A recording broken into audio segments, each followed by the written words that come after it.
তো বন্ধুরা, নতুন বছরের নতুন দিনে আমি আর নন্দিনী আর শানু আর বিথি চারজন মিলে চললাম শ্যামনগরের মেলাতে। তো শ্যামনগরের মেলা শুরু হয়ে গেছে শুনতেই ঠান্ডায় কাঁপতে কাঁপতে চলে গেলাম চারজন মিলে ট্রেনে করে Shyamnagar. Many hours later. Shyamnagar স্টেশনে ১ নম্বর প্ল্যাটফর্মে নেবেই কিছুটা হেঁটেই দেখলাম কিন্তু এখানে বইমেলা শুরু হয়ে গেছে আর সুন্দর সুন্দর খাবার দোকান রয়েছে। তারপর আমরা আস্তে আস্তে প্রবেশ করলাম বইমেলার ভেতরের দিকে। তো ভেতরে গিয়ে দেখি প্রচুরই ভিড়। তারপর আমরা চারজন মিলে বইমেলার ভেতরটা পুরো ঘুরে দেখলাম, খুব ভালো করেছে এবারের বইমেলাটা শ্যামনগরের। তারপরে আমি জিজ্ঞেস করলাম একজনকে যে মেন মেলাটা কোথায় হচ্ছে শ্যামনগরের। বলল এই বইমেলার ঠিক পেছনের দিকে মেন মেলাটা হচ্ছে। তাই বেশি দেরি না করে এই বইমেলার ভেতরে যে অনুষ্ঠান হচ্ছিল একটু দেখেই সোজা সিঁড়ি দিয়ে উপরে উঠে গেলাম মেন মেলার দিকে। তোমরা যারা শ্যামনগর স্টেশন থেকে আসবে আমি বলবো পেছন দিয়ে ঢুকলে তোমাদের সুবিধা হবে, কারণ বই মেলাটা দেখেই তারপরে তোমরা মেন মেলায় আসতে পারবে।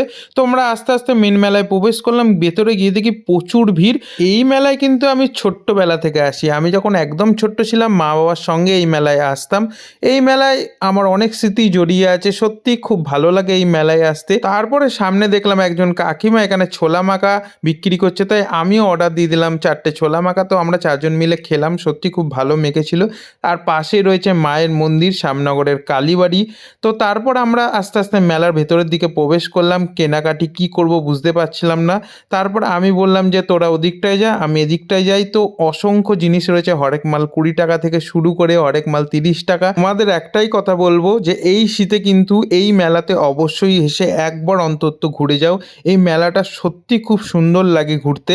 তাই আমিও বেশি দেরি না করে এখানে একটা লকেট পছন্দ হলো, তাই লকেটটা আমি চট করে কিনে ফেললাম। তারপর একটা কাপও কিনে ফেললাম, যার দাম ছিল মাত্র 50 টাকা। তারপরে মেলা ঘুরতে ঘুরতে বেরোনোর দিকে দেখলাম একটা দোকান চোখে পড়ে গেল, যে দোকানের নাম ছিল হচ্ছে সাহা সুইটস।